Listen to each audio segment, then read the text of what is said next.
Hi. ഇപ്പോൾ ഈ digital arrest, digital scamming, mobile scamming, number scamming ഒക്കെ ഒരുപാട് നമ്മൾ കേൾക്കുന്നുണ്ട്. ഇപ്പോഴല്ല, കുറച്ച് കാലത്ത് നമ്മൾ കേൾക്കുന്നുണ്ട്. അപ്പം അതിൻ്റെ ഒരു വിക്ടിം ആവേണ്ടിയിരുന്ന ഒരാളായിരുന്നു ഞാൻ. എനിക്ക് പറ്റിയ ഒരു പേഴ്സണൽ അനുഭവം ഞാൻ നിങ്ങളൊരു ഷെയർ ചെയ്യാം. നിങ്ങൾക്ക് എത്ര പേർക്ക് ഇങ്ങനെ വന്നിട്ടുണ്ടെന്ന് എനിക്കറിയില്ല. ഒരു ദിവസം എനിക്കൊരു മെസ്സേജ് വന്നു, ടെലികോം ഡിപ്പാർട്ട്മെൻറ്റിൽ നിന്ന് വരുന്ന പോലെ ഒഫീഷ്യലായിട്ട്, ഒഫീഷ്യലായിട്ട് ഒരു മെസ്സേജ് വന്നു. അപ്പോൾ ഞാനതെടുത്ത് നോക്കിയപ്പം അതിലുണ്ടായിരുന്നത് ഇതാണ്.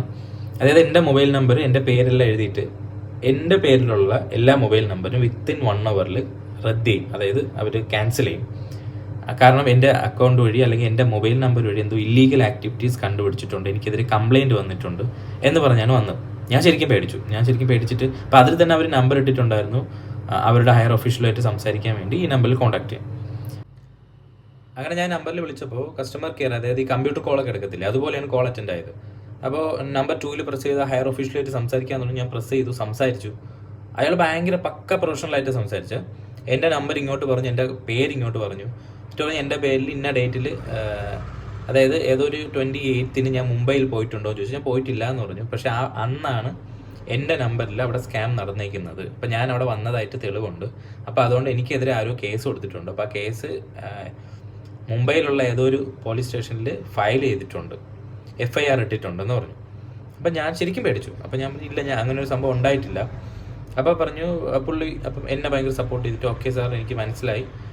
അപ്പോൾ സാർ ഒരു കാര്യം ചെയ്യൂ, ഒരു കംപ്ലയിൻറ്റ് രജിസ്റ്റർ ചെയ്യണം. രജിസ്റ്റർ ചെയ്ത് അതിൻ്റെ FIRൻ്റെ കോപ്പി ഇവർക്കൊന്ന് അയച്ചു കൊടുത്താൽ അവർ തൽക്കാലം എനിക്കെതിരെയുള്ള ആക്ഷൻ നിർത്തി വെക്കാമെന്ന് പറഞ്ഞു.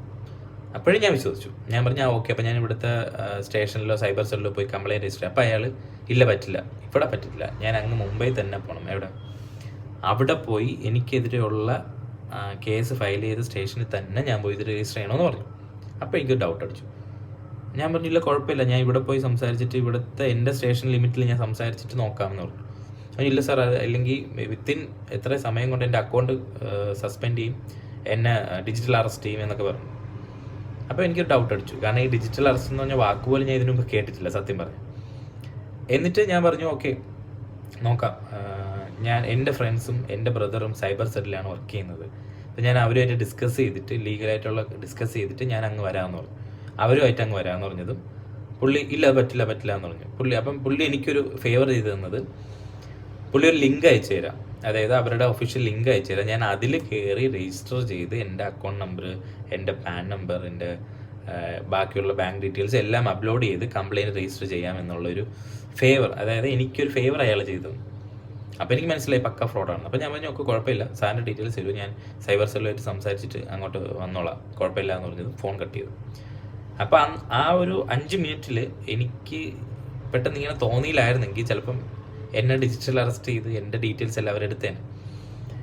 ഇപ്പം നിങ്ങൾക്ക് ഇതുപോലത്തെ കോൾസ് അല്ലെങ്കിൽ എന്തെങ്കിലും വന്നിട്ടുണ്ടെങ്കിൽ, അഥവാ നിങ്ങളുടെ ഭാഗത്ത് എന്തെങ്കിലും മിസ്റ്റേക്ക് ഉണ്ടെങ്കിൽ പോലും ബൈ കോളിലോ അല്ലെങ്കിൽ മൊബൈലിലോ അല്ലെങ്കിൽ ഒരു രീതിയിലും നിങ്ങൾ അവരുമായിട്ട് സഹകരിക്കരുത്. നിങ്ങൾ നേരെ പോലീസിൽ കോൺടാക്ട് ചെയ്യുക. അതായത് നിങ്ങളുടെ ഭാഗത്ത് എന്തെങ്കിലും തെറ്റുണ്ട്, നിങ്ങളുടെ എന്തെങ്കിലും വീഡിയോ ലീക്കായി, എന്ത് പ്രശ്നത്തിനായാലും നിങ്ങൾ മൊബൈൽ വഴിയുള്ള ഒരു അഡ്ജസ്റ്റ്മെൻറ്റിനോ അല്ലെങ്കിൽ ഒരു സെറ്റിൽമെൻറ്റിനോ നിൽക്കരുത്.